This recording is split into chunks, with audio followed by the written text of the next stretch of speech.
Good afternoon, everybody, and welcome to Tuesday Tips. I am your host, Mark Hubbard, CEO of Next Showcase USA, and I am super excited today because we're getting ready to start a series promoting and encouraging and supporting Black entrepreneurs and Black businesses and Black owners. And we are super excited about this show on today. We actually will be doing a whole series all today.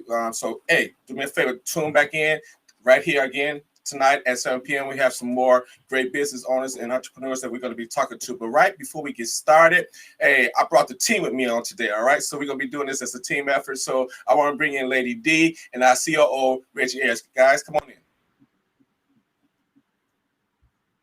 What's up, guys? How you guys feeling today? Hello. How are you? Hey, how's it going? I'm good. So super excited today, guys. We're going to have a great show on today.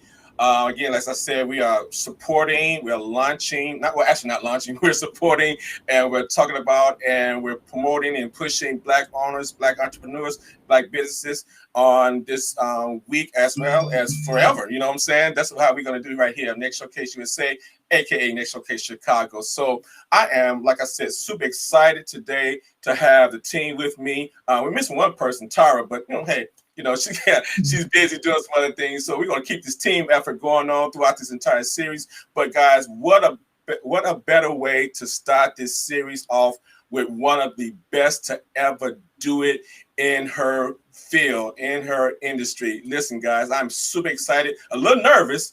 I'm really a little nervous about this because the young lady have paved the way for a lot of designers, a lot of owners. She has styled some celebrities out of this world. I am super excited. And again, like I said, a little nervous to have her on because it's an honor that she's taking our time to be with us on today. And we're so happy to be able to promote her business and talk about what she do and her give us some tips on what she does and how she do it. So, okay, guys, we're ready to bring her in. But before we bring her in, Lady D, why don't you give us a little background on her? All right. So Barbara Bates, a Chicago-based fashion designer, started her fashion empire in 1986 and has since become a leader within the fashion industry. Bates Design has dressed some of the world's famous fashionistas, entertainers, celebrity clients, community leaders, and influential figures, including Michael Jordan, Oprah Winfrey, Steve Harvey, Whitney Houston. That's just to name a few. She's also a self-taught designer, born and raised in Chicago. Barbara frequently wore her own designs and started selling her clothes during a lunch break while she was working a job in 1984. 2 years later, and a $5,000 investment from a generous client, she went into the fashion business full time. Now, in 1988, she opened her 700 square foot showroom. These days, Barbara oversees a diverse staff and a sprawling design studio in Chicago's South Loop. Ladies and gentlemen, welcome to our show, to our stage, Miss Barbara Bates. Hey, how are you? Hello. Barbara, I think we have a little technical difficulties now. Hello. She's frozen. She's frozen. Okay. Well, we're going to get, I know she'll freeze in a minute. Hey, that's what technology is all about, you know what I'm saying? So sometimes we have these type of situations. Yeah. I think we got her. I need her audio.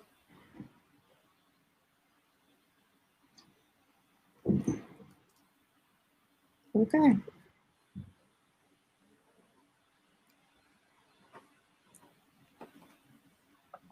All right.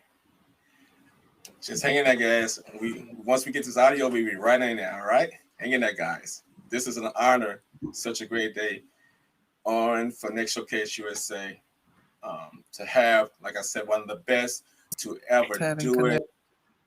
World class expert, designer, and business owner.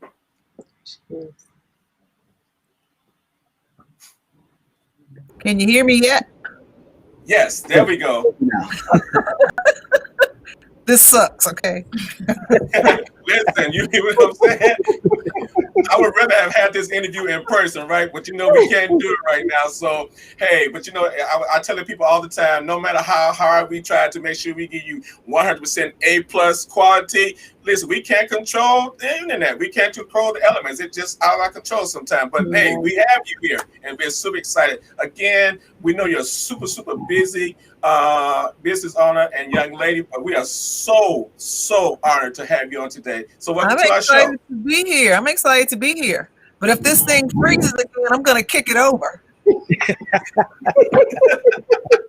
All right, guys, we already see you a part of the team. I'm gonna kick it over for you, okay? We love to have fun here at Next Showcase, so we see. I was telling my team last night. I said, I don't know if we need to be. Oh, maybe we can relax a little bit. I don't know which one we're gonna have here, but relax. All right. I'm from the West Side. All right, West Side. I'm from the West Side also, and I'm currently on the West Side. West Side, native of Chicago, and I did see that you went to Marshall High School, which is on the West Side. So I kind of figured that West Side was in there somewhere. So we are glad and excited to have you join us today. We have Chicago Royalty on the line. Chicago Royalty is with us today, and we really appreciate you being here. I come from a family of seamstress, and I've heard your name. I'm going to age myself. I heard your name for quite some time. Barbara Bates, designer, and it's really an honor to actually meet you on today, and to be able to sit down and talk with you about your career. You have an amazing career that you've done, and you're still doing some amazing work. So just tell us. I know it was the love of seeing your mom and your aunt, but fashion. What was it about fashion that made you want to launch into it?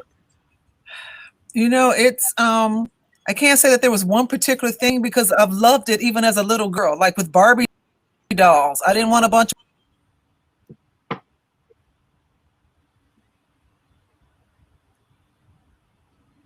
and I think I'm frozen. It's going in and out. I think you're back with us now. And so the clothes I was just enamored by clothing as young as I can remember. I'm talking like 4.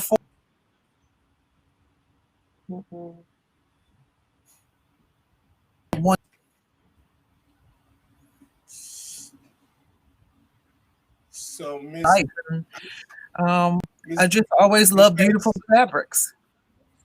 I'm sorry. Is it Mrs. Bates or Miss Bates? I want to be correct. Miss Miss Bates. Okay. All those out there want to know it's Miss. I'm single.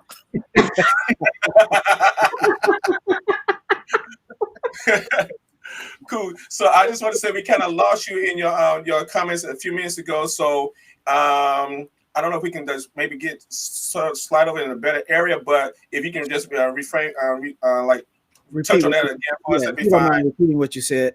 Yeah, I loved Barbie dolls were my first love, the clothing for Barbie dolls, and then after that, so that's like 5.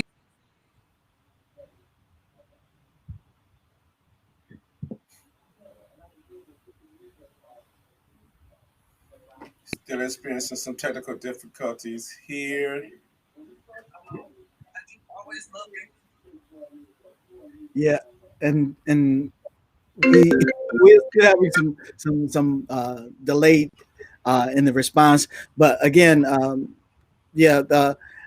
even with the Barbie dolls, you had to look at that and see and say, well, I want to do this a little different, because Barbie's not the same as me. No, that diversity and inclusion wasn't happening back in the 60s, babe. Sorry.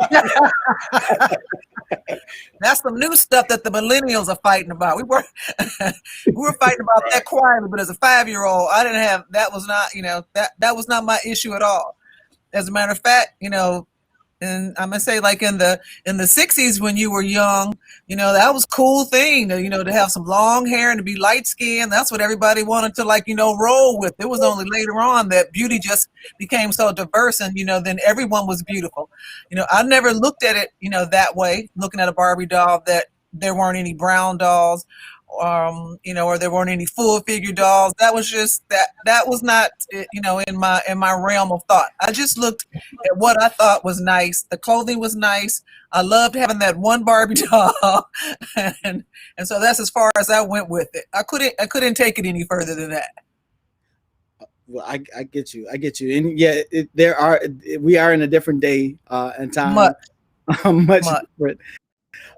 So going from loving the fashion to actually creating your own designs, was there a design school, or how did you get into pattern making and seeing what you wanted to? So actually, one of the first things that I actually had made, I was in high school. I went to Marshall High School on the West Side, and they had something called the Sharpie Dance every year. And if you were a senior, you'd aspire to, to be wanting to be the best dressed, in high school.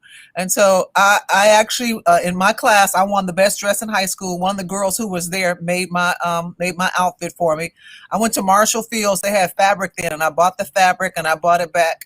And I sketched. I knew how to draw, so I sketched out what I wanted, and she made it for me. And then after that, I worked in, like corporate America, but I still had friends who knew how to sew, because I have never learned how to sew to put a garment together. And I've never taken pattern making classes. All of the knowledge that I have has been from being around the tailors and in my tailor room and in the shop and seeing, how my tailors put a garment together. Initially, I wouldn't know a sleeve pattern from, a leg pattern. But I had an innate ability to touch and feel and talk to fabric without smoking marijuana. I could talk to fabric, and I could tell what the fabric could become. And that was like one of my, innate abilities to really moves easy. It could be this, or it could be that, or this fabric is too rigid, but it'll be great doing this or that. And that was like a gift that I actually had. And then after working in corporate America, for years and wearing my own designs, then, girls would start coming up to me saying, "Hey, where'd you get that from? I like it." And then after they started, doing it so much, then I thought, I can make some money out of this. I've always been an entrepreneur. I've always had the hustle mentality, and how can I make some more money? So when they start coming up, more than once asking about what I had on, then I said, well, I designed this. I could do one for you too. And when they said, yeah, that was my opportunity to meet them in the bathroom on the 15th and the 31st. You know what that is, payday in corporate America. Right. And that's how Barbara Bates began. That's the real true story of how Barbara Bates began. And, back then, like, clubbing was cool, the Cotton Club. There were all kind of like little clubs and things that we could go to safely. And my girlfriends would wear my designs. I would wear my designs. And word of mouth, before social media came out, word of mouth was out. And the original influencer was me, because I influenced people by the way I dressed and by the way my friends dressed. There was no social influencing going on that was on the computer. That's awesome, and that's awesome, because that still works today. That grassroots, and that absolutely. It still works today. We have social media, and so many people that are caught up in only doing stuff for social media, where it's a lot of it, like you said, they saw you looked great. It's like, hey, where'd you get that? So that started it all, and that's an amazing story. And reading through your bio, we met last night to kind of go through some things, and Lady D pointed out one of the things in your bio, talking about fashion, about how anything can look good on you if it's made properly, and it gives a great presentation. Absolutely. Because, at some point, like earlier on, people that they had a stigma. Full figure women couldn't wear this, they couldn't wear that. And then it took one or two bold women to come out and wear something. Now, when I looked at a full figure woman and it was something that didn't work, it wasn't because she was curvy. It was because it was too little, it was too tight, or the fabric was too cheap. Now, And I'll look at that on a small person and say the same thing. My love for fabric, I think that's the first thing. That's where I get my inspiration from, is fabric. And if it's well made and it fits right, then that's it. We're all designers. When we get up in the morning, whatever we're going to put on, whatever shirt we pull out of jeans, we're designing. We're designing what we're putting together for that day. So everybody has a little bit of that creativity in them. yeah, and now there have been a couple of occasions where I've been out and I've seen people, and it's like, that doesn't look nice on you. So One of those things don't belong on you. Exactly. right. So you said it. If it fits properly and it's the right fabric, it shouldn't be too tight. Like you said, small or big, it shouldn't be too tight, and the fabric has to be of such where it's going to be flattering instead of, yeah. Cheap. But today, also with millennials, or maybe not even millennials, but there's another generation that they love too tight. I mean, like the body conscious clothing, like that's what makes it exceptional. So, it's all relative. It depends on where you are in life and where you are with your style on, what you want to wear. So I'm not going to say like I said, the body conscious stuff, they love it. I'll go to a site and I'll see the girls that show the most, they have 100,000 likes. I'm like, okay. I don't understand it, but their generation understands it, and that's who they're trying to appeal to. That's not really the market that I'm looking for, because the brand that I'm selling is not that. It's a luxury brand, and it's not a trendy luxury brand. It is classic, and a classic brand, a classic style. You can wear it. It's not, oh, well, I can't wear this because this was it's last year. But with it being classic, you can continue to wear it. You can piece it together with something else. So that's classic pieces, and then that's the way to do it. It's so many people that are just designing for today and not designing classic pieces where it won't be in style or in season next year. Well, you know what? Young designers today, they think that it has to be something that's just so outrageous that it has to get your attention. So they want to make a pair of pants that you can turn into an umbrella, that you can turn into a house, that you can eat if you're hungry. They want clothing that will do like 15, different things to make it so unusual. At the end of the day, pants are pants, a dress is a dress. I mean, you can only do so much with the, with a silhouette. And so then it's about the fit and the fabric. Okay. I believe Mark has a question for you.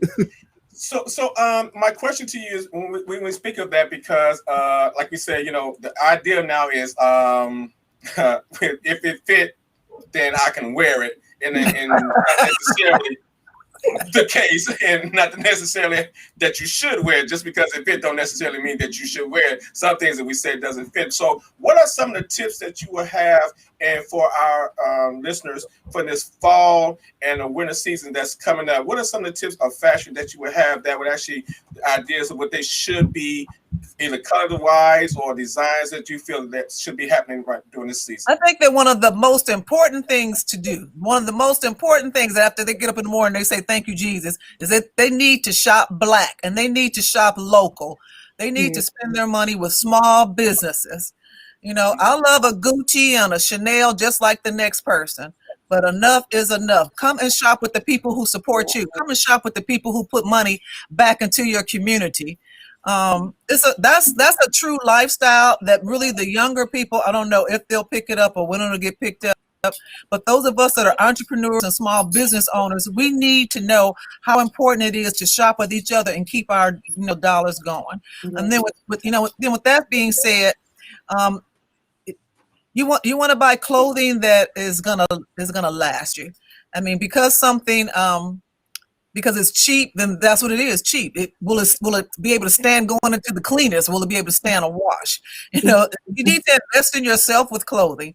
You know, for the winter, for moving forward, I don't know if there's a lot of places that we're going. So that means that you saved a little bit of money because you're not going so many places. So that means that you can up your spending on something that you normally would not have paid for, but it's like, now I got a little bit of extra money, so I'm gonna go ahead and I'm gonna bite the bullet on this one, so I'm gonna buy a little something extra. I think accessory pieces to go on top of your coats are great, like wonderful scarves. That one of my first loves is leather, so I love working with leather, so I have to like give myself a plug on that. I have beautiful like wool scarves that have like leather trim on it, and leather is a skin and leather breathes. And even to the point of, we make leather masks because, like I said, it's a skin and it breathes. I think that people can invest in tiny luxury items if they're not going to invest in big, luxury items during this season. There's going to be a day, I know, that we'll be able to go, and travel and move around a little bit again. So I say invest in pieces that maybe, this piece is going to be something that I can wear all year round. It just doesn't have to be for winter. The fabric is transitional. You can wear it in the winter. You can wear it in the spring. So there's no like real rule for fashion at this point. There's nothing that, that says, because the trendsetters say that purple is the color. Well, I don't like purple. So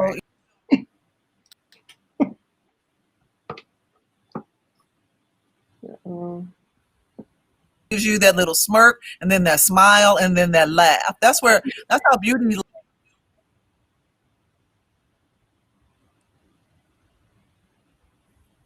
Okay, we lost that last part, but I believe she can still hear me. So speaking of colors, so I am, when it comes to fashion, considered colorblind. Okay, so actually, I either rely on a lot of my team members. I'll show them something like, "Does this go together? Does this go together?" Things like that. So, and I've seen in this modern day now that we're in, that there's a lot of cross coloring. People match things with a lot of things. So, can you talk about that a little bit? Because I mean, for me, I am literally a black and white person. If I'm wearing black and white, my shirt is white, my pants is black, and my shoes is either white or black, and the socks is either white or black. There's no green in there. There's boring. Right. That's it. So it takes somebody like a Reggie or it takes somebody like DB, like, you can actually put splash a little color in there somewhere. But that's just fashion today is just for you. Fashion today is for somebody like you. That means you can close your eyes and go in the closet and just put on whatever you want to, as long as it fits. Come out looking okay. Long as both your shoes are the same. Long as your shoes match. You can put on a striped pair of pants and a polka dot shirt, and that's fashionable. So this is your time. This is your time. Oh my goodness. Okay. Yeah, and that's interesting that you said that, because at one point it was taboo to wear polka dots and stripes. That you shouldn't do that. That's a no-no. That's a fashion no-no. But today, you can have all stripes on. You can have polka dots and stripes. And like you say, you can just go into your closet, whatever you like, and pull, and it's okay. The only thing that scares me sometimes with fashion, I don't like to see summer clothes in the wintertime. That's probably the only no-no for me. I don't want to see you with a linen shirt on and it's 30 degrees outside with your wool pants. So what about the white, the whole no white, wearing white and after Labor Day? No such thing. I don't know who made that up. I don't know what European across the waters made that up, and then we tried to follow that. That's ridiculous. You can wear white all year round. All you can wear it all the time. And I mean, people actually talk about you if you do that. Yeah. I mean, like, you wearing white, it's like after Labor Day, you're not supposed to do that. So well, the people that were talking about you were the janitors at the school. They weren't fashion designers. They weren't working in the store selling clothes. And they were somebody who didn't know anything about fashion themselves. Especially don't put on your white shoes after Labor Day. Right, no white shoes. So, I'm sorry, go ahead, Reggie.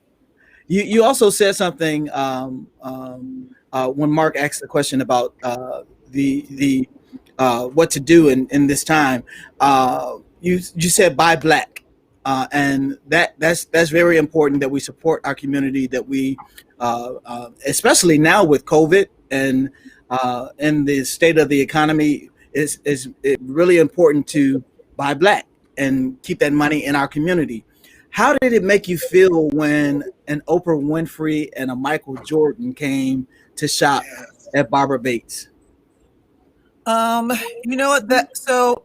When Michael came, I didn't really know who he was. I mean, I knew that because I didn't follow sports, and so I wasn't like all worked up about him coming there because I didn't like really know him that way.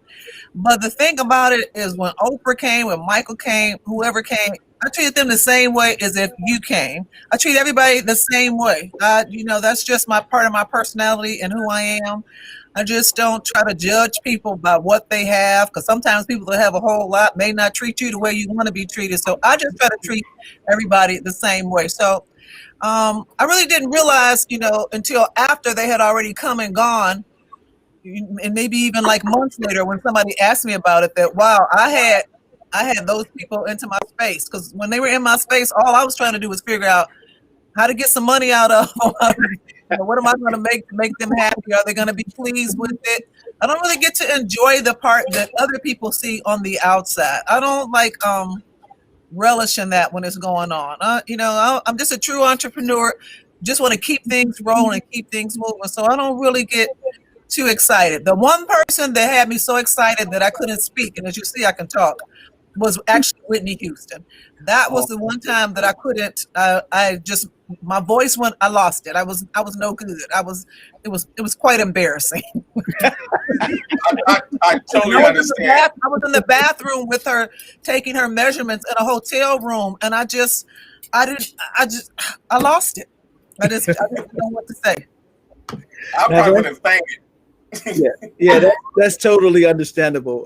Whitney Houston, that's totally understandable. But I love that about you, that you said you treat everyone the same that comes in the doors, because some people do kind of size you up by what you have on or how you look when you come into the doors, and they make a decision whether they want to help you or whether they think that you are in the right place or not.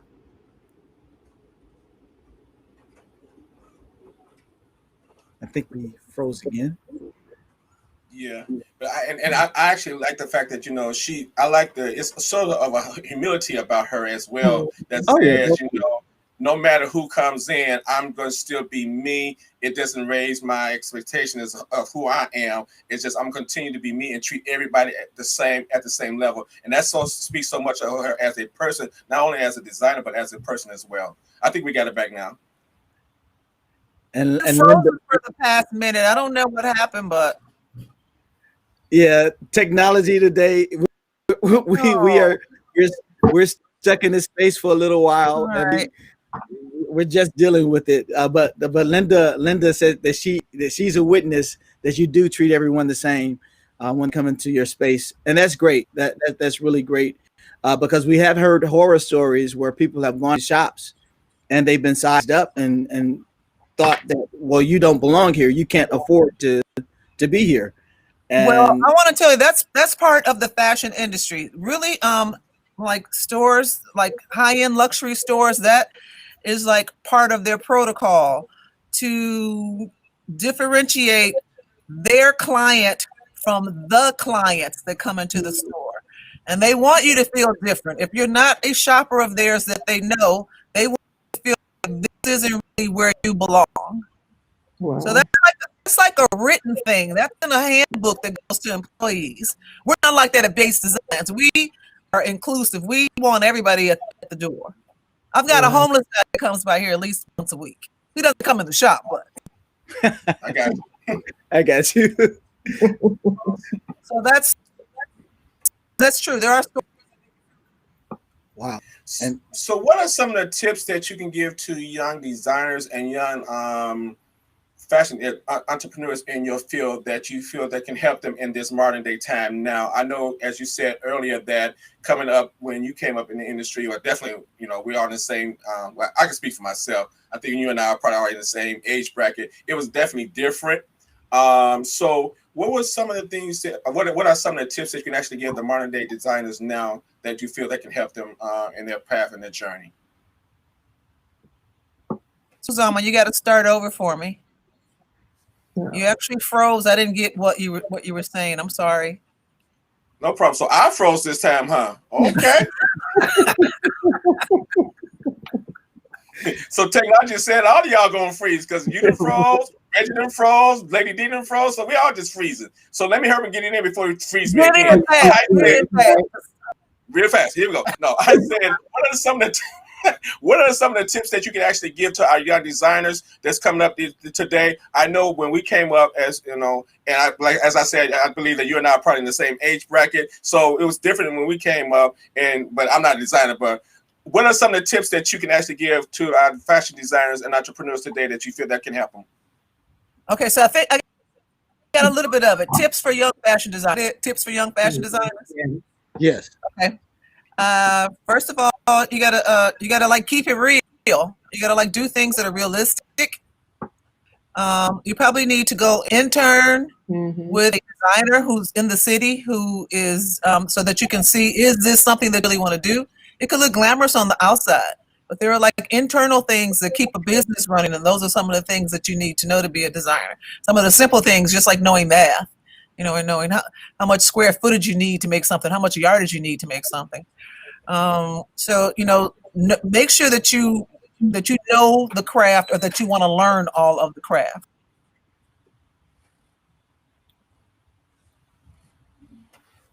And I think that's important. An important statement.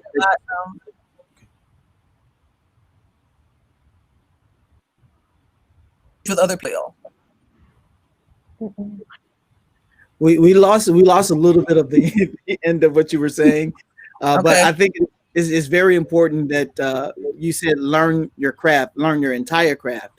Don't just be great at designing, but you also need to be great at the business piece of it as well.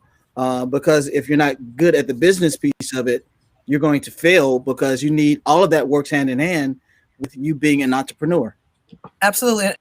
And I think the one thing that I said is that people buy you first, buy your product. It's very, very important. There's incredible designers out here, but they're difficult to work with, and they're not engaging. They have no social skills, which a lot of our young people are lacking. And people will buy you first, then they will come for your product. That's very good. That's true. That's true. Actually, in life, in any area that you are in, and as an entrepreneur, they see you first before they see your product. So that's great. That's awesome. Great advice.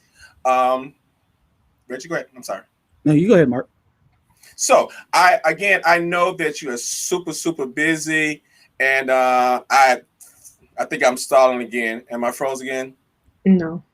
Okay. No, you're good. Okay, good. And we have some technical difficulties here. So I do, like I said, I know you're super busy, but I want to redo over. So when we have some very good, so we won't be in and out, because this is great. And it's such an honor to have you here on the show. I've enjoyed you. Now, I think Lady D, you wanted to talk ask a question for a minute. Yes. Hello, Ms. Bates. Hi. Hello. I just wanted to ask you to talk about your Barbara Bates Foundation. It says you help support inner city high school students. Can you tell us about that? Well, first of all, let me start off by saying I can't stand prom kids.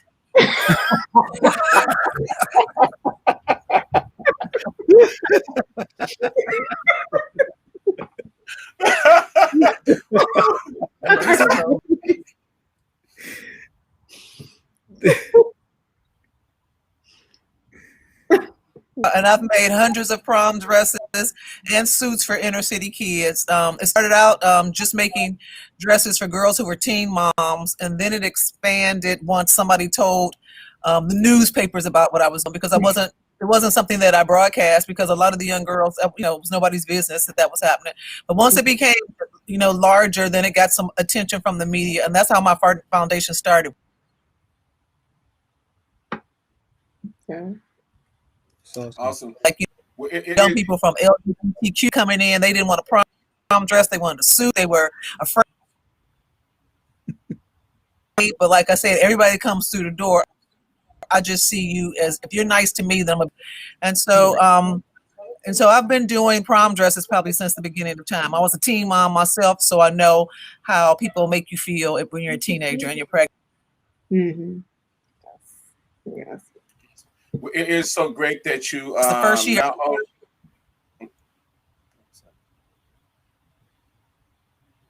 I said, Uh-oh. We're getting pieces.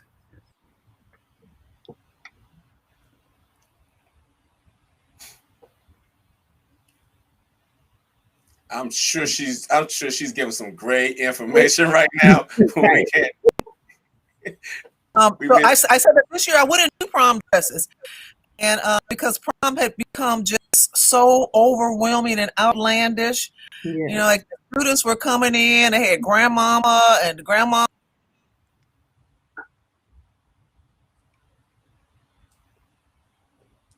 She's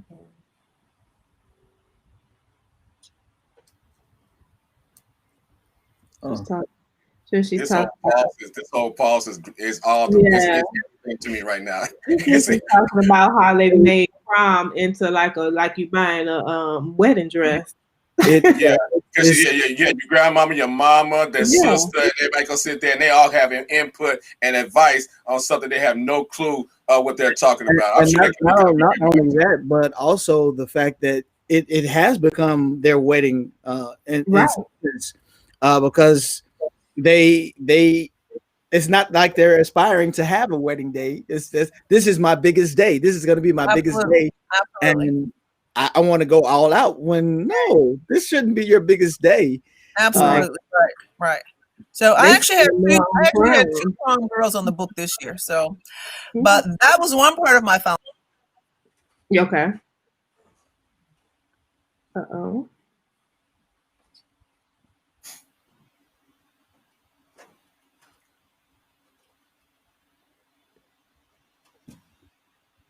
And we're waiting to see if We we missed all of that. I'm sorry. Are you talking about the second part of your foundation, the breast cancer education and awareness? Right. So I was diagnosed with breast cancer in 2009, and after being diagnosed with breast cancer, then I decided that I didn't think I was at risk, and I wasn't getting mammograms. And so I thought it was important that women in the community know how prevalent breast cancer was. So I used the vehicle of fashion once again, and I did a fashion show where all the models are breast cancer survivors, and we raised money for an inner city hospital. That hospital is Mount Sinai. Okay. And so that's like the breast cancer walk every year. And we've raised over $600,000 for Sinai. Wow. And Sinai will be dedicating the Women's Breast Imaging Center to Barbara Bates Foundation. That's the name of the new breast imaging center. That is amazing. Congratulations. Congratulations. That's amazing. And I know that has to make you feel great, because you were giving back just to help others because you went through it. But for them to honor you in that way, I know it has to be an amazing feeling. Yes. And if you just like look at sort of the trail of my giving back, all of it happened on things that, you know, adversities, things that weren't that great that happened to me in life, the things that make me want to go sit in the corner and like pull my hair out. And then at the end of the day, they were things that I turned around and I advocated for. I never had a plan to do it that way. It's just that when it hit me, I just felt like there was something that I needed to do. But God, people over here, hit them with some stuff and use them and leave me alone. And somebody else got it. I'm good. Right. You don't need to make me an example. I got you. Right. We know you for your worst, guy. I don't need to be an example. I don't need to be your mouthpiece. I'm good. You go to somebody out here. Yeah. But one of the things that you did do during adversity is you provided masks during this COVID season. I saw you on the news. You were making masks you started out for the officers, and then that expanded out to some hospitals, I believe. Right, absolutely. So I was able to pivot, and we started making masks in like at the beginning of COVID. Originally, I was just making them for Sinai Hospital, just 100 to give away.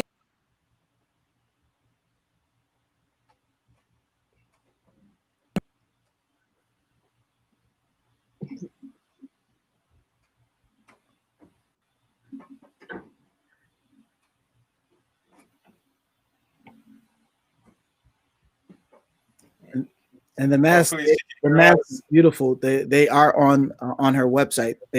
She is selling masks on her website as well. I'm And gonna have to grab me a couple of them masks. For real. You know, I'm a mask entrepreneur.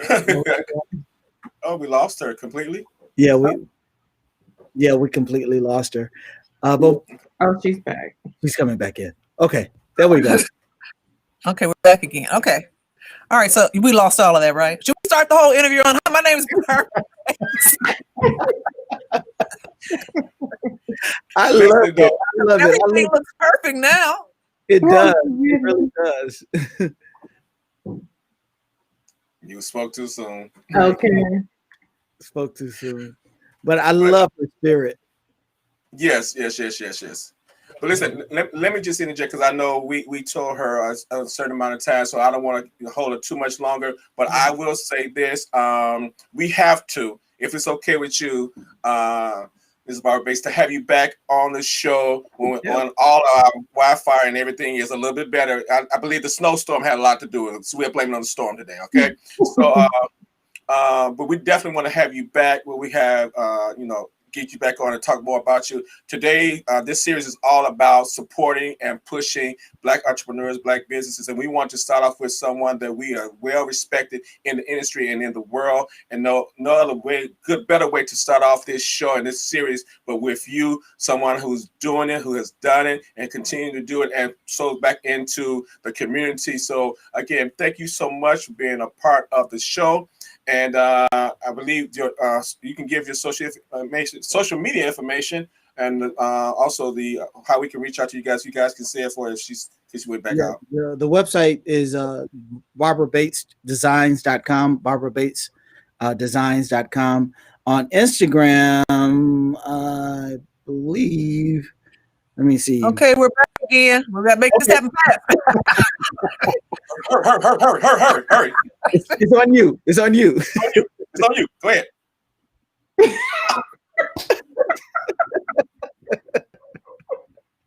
Heck, we had it. Fast.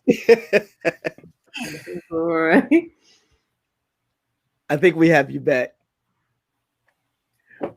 We were just sharing for everyone to support you and what you're doing, to go to your website, BarbaraBatesDesigns.com. You're on Instagram as well, right? Yes. And so everybody just search Barbara Bates. When you put in her name, her Instagram will come up. I believe it's Barbara_Bates. I believe that's what it is. So be sure to check her out. We thank you for taking time out today to speak with us. And as Mark stated, we would love to have you back again when we could hopefully get a better connection and everything just flows a lot better. We hope that we can get you back on to have you for another interview.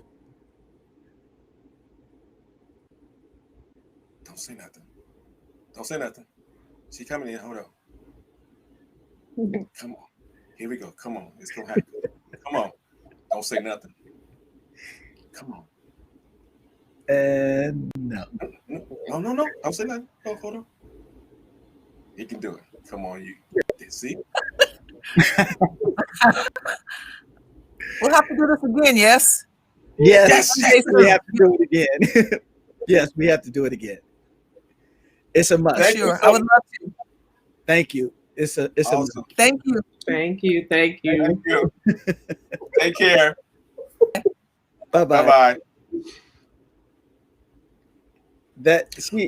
She's great. I love her spirit. I love her personality. Yes. The fact that she services everyone and is willing to work with everyone that comes through the doors is amazing. And the fact that she has a foundation that she's giving back to cancer survivors. She's working with the high school students. Just amazing. And as you stated, Mark, we definitely need to get her back because there's a lot of great information that she has that can be very helpful for our generation today. And I just love her because she's such a down-to-earth person. Yeah. Like, so on her success, literally, you never know what you're going to get because, we've interviewed a lot of celebrities and we've been in the presence of a lot of celebrities and they're not so nice at times. Yeah. You know what I'm saying? So, they get up in front of their fans and they say such and such, but behind them closed doors, but you'd be like, really? They're nice, while they're nice while the camera is rolling. right. The camera is rolling. They nice while the camera is rolling. But off that, they'd be like, really? This is what you're gonna do right now? We need to do like the other people do, secretly film you with my cell phone so they can really see the real you. You know what I'm saying? See the real you. One thing about Mark Hubbard, on and off the camera, you're gonna see the what? Real Mark. That's serious. As some of my friends is the same way on and off. But it's so good to have her, and she's such a down-to-earth person. With all her success and everything, and so willing to give knowledge and just be able to pour into our next generation of entrepreneurs and things like that, just to talk about her history and talk about her success and where she is right now. And so that we definitely have to have her back on the show and interview her some more, get some more knowledge out of her. Definitely need a do-over. And definitely a do-over. This one right here, we have better weather. Huh? Yeah, the weather is impacting, and the number of people, she is at her business, so the number of people that's there in the business can have an impact on the Wi-Fi as well. So yeah, we're definitely going to do a do-over. But yeah, it's been great. I enjoyed the conversation that we've had. Yeah. Of course you would. You're from the West Side. Yeah, West Side. She went to Marshall. Mount Sinai is a West Side hospital. So yeah, she's giving back. Okay. Yeah, look. Okay. Has nothing to do with it, right? Has absolutely nothing to do with it. Absolutely nothing. Nothing to do with it. We do have another great conversation, some more tips that are lined up tonight about marketing. So those that are artists, those that have your business, this would be a great time for those business owners, those African American entrepreneurs, to take a look at the marketing to see if there's something different that you can do to help promote your business. Yeah. Well, it's all about thriving during the pandemic. So we're going to be talking about marketing not just from business owners, but they also going to be talking to artists in the creative and measure as well. So we're going to be talking to creative artists, business owners, just everybody that's in, that's either looking to be an entrepreneur, or you are an entrepreneur, or you're an artist. Because believe it or not, recording artists, traveling artists, you are an entrepreneur. You're an entrepreneur. Right. You're an entrepreneur. Yeah. And a lot of you all should have your own LLC, because that's what you are. Your brand is who you are, and so you should have your LLC. So they're going to be talking about that. They're going to be talking about a lot of ways of how to be able to thrive with the pandemic, through financial situations, and how to get some financial help as well. So a lot of information they're going to give tonight. So meet us back here tonight at 7 p.m. and hopefully the storm has went to the left and everybody's Wi-Fi, because mine keep popping out, and that's why I asked everybody, am I feeling, because it can get this red sign that says weak internet. And listen, as much money I pay for internet, ain't nothing weak about this. You hear me?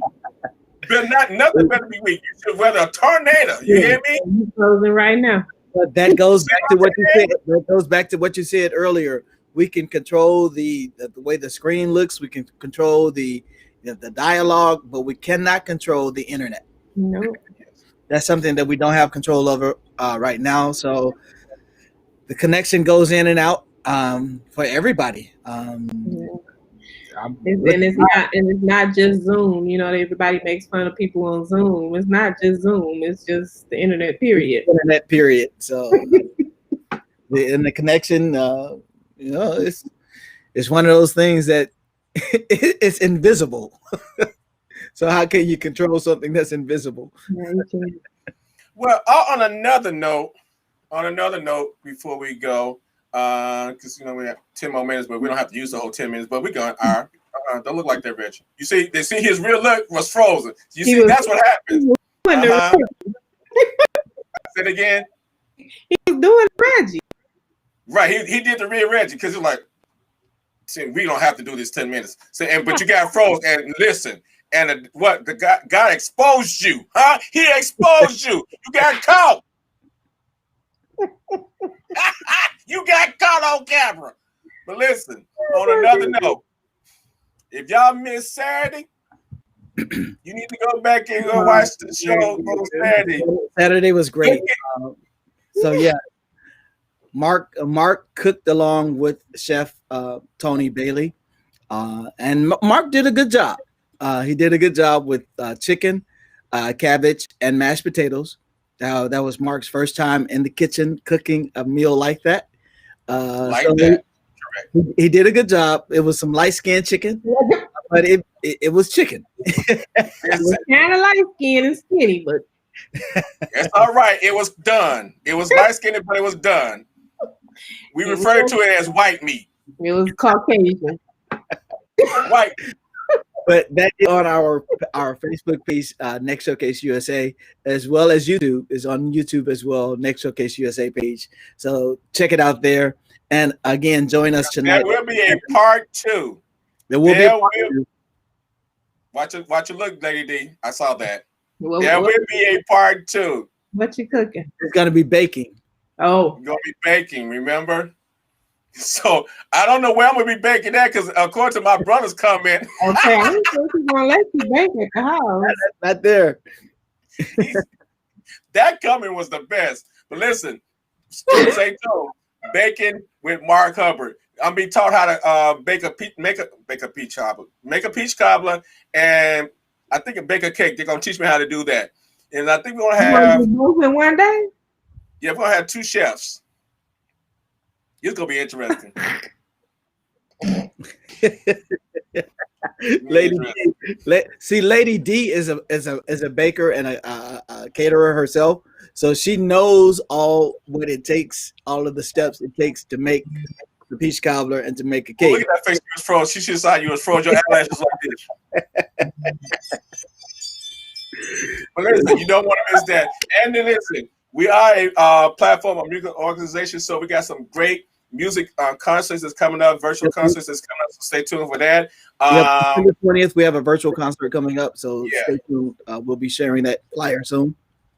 And we got an artist enrichment class that we're going to be doing. We're going to be sharing that as well. And so stay tuned to everything that goes on because you never know. I gave Daria. Wait, what? See, that's the reason why. Read it. That's the reason why it says Mark Hubbard CEO, because I do the CEO move. I never tell them beforehand. I just put it out there, and they do what? Make it work. So again, tune back in tonight at 7:00, and we get more. As we have more information on you guys on how to thrive during the pandemic. Listen, AJ, really? What's up, AJ? How's it going? AJ, you need to hit me up. I cooked. You really want to know about that. So anyway, AJ, recently celebrated a birthday. Happy birthday, belated birthday, AJ. He's also our music director for Next Showcase USA and for Mark Hubbard and the Voices. So he holds 2 hats and is very good at his job. Because other than that, he would be fired. But he's very good at his job. He's very good as my music director, and I'm super proud of him because of all the work that he does. I really am. He's really great. And all the music arrangements and stuff like that from what we do in Mark Hubbard and for Next Showcase. AJ Arthur Sutton Jr. Yes. But back to what I was saying. Huh? I said you had to say his whole government name? Right, the whole government name. But that's what comes up, Arthur Sutton Jr. Isn't that what comes up on there? His government name is Arthur. Yes, reading is fundamental, and I did. I graduated, and I can read, huh? Y'all gonna stop it on today. Thank you for tuning in, guys. Petty, Dr. Petty. Dr. Petty. No, now you're a doctor at being petty. Oh. Yes. Oh, I've been had that title. You didn't know that? Yes. Look, the whole government name. Right. Yes, the whole government name. That's what everything. That's what you got on your title, Arthur Sutton Jr. You don't want me to call you that? Take it off your title. But again, I'm just reading. Make sure you call me Arthur Sutton Jr. You can get a little sassy here on this Facebook page. Mind your manners. Mind your manners. Tony Dice. Tony how you Dice, doing? what's up, man? What's going on? Hey guys, remember, tune back in tonight. Tune back in tonight at 7 o'clock. And check out the interview we just did with Barbara Bates. It's a little choppy, but We'll do it over again. we did get some good information in, and we're going to do it over again. But she shared some great nuggets. So I check it out. love Barbara Bates. Yeah, I love her too. Yeah, she was That's the conversation we had. Yes. really down to earth. Yeah, and you know that's great to have respect for a person and to be able to sit down and have a conversation with them and still have that same respect for them afterwards. Because there are some people that you respect and you get to know them. It's like I'm good on them. I'm good on them. You lose respect for them real fast. Real fast. But I have to say, like I said, although I said, we've had some downs when we met some celebrities, but we've had some great opportunities and some great moments with a lot of great celebrities as well. Alicia Keys was one of them when we got an opportunity to meet her at the Grammys. You would have thought that, we was best friends. The reason why I said that is because she didn't give us, hey, I won 15 Grammys. I'm a millionaire. Step away. She didn't give us that. She communicated with us. She talked to us, and she took pictures. I was like, okay, come on, that's what I'm talking about. You know what I'm saying? So, you meet people like that, and my artist friends, especially on the gospel side, like Richard, Donald, all of them, super down-to-earth people. And, speaking of that, congratulations to Jonathan McReynolds, who's been nominated for a Grammy today from Chicago. Also, Ricky Dillard, who's been nominated for a Grammy, actually 2 Grammys today. Kiara Shears, just, I'm speaking of home, Midwest right now. But congratulations to everybody that was nominated in the gospel and the contemporary categories today.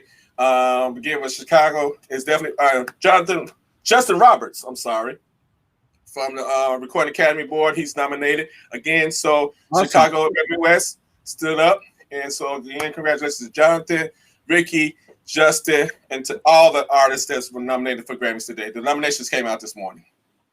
Awesome. Congratulations, guys. Yeah, that's awesome. So we'll talk about that a little bit more on later on. Yeah, and the list and see all of the names. But yes, congratulations to all of the Grammy nominees. You are actually a nominee at this point.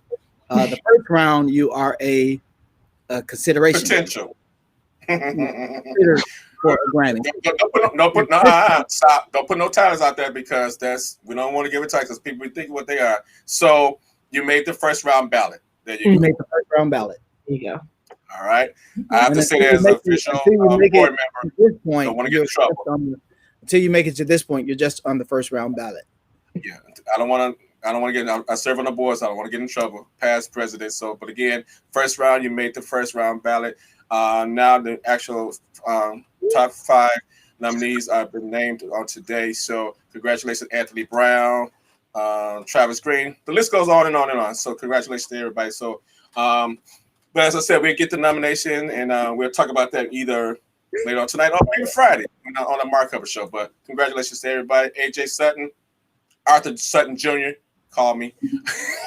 But anyway, y'all tune in tonight, whereas we do more Tuesday tips, and we'll be talking to 2 of the awesome people in the industry about marketing, being and it's just how to thrive during the pandemic.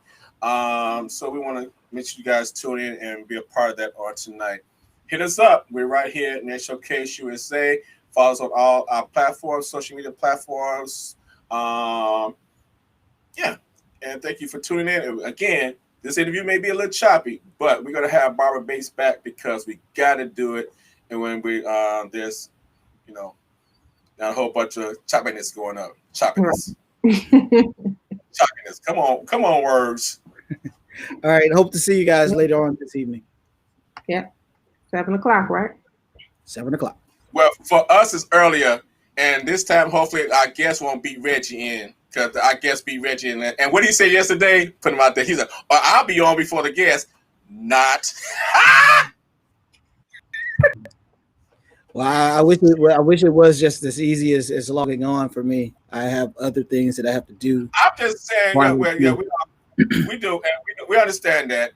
We all do have other things to do. I'm just saying what you said last night. He said, I'll be on before the guest. Is that what he got said, Lady D? but the guest beat him. Don't tell nobody. Right. It's only on Facebook. I mean, Right. it's not like they needed to know that. Oh, there you go again. All right, so we see y'all later on tonight, all right? All right, 7 Peace. o'clock. Peace. 7 o'clock.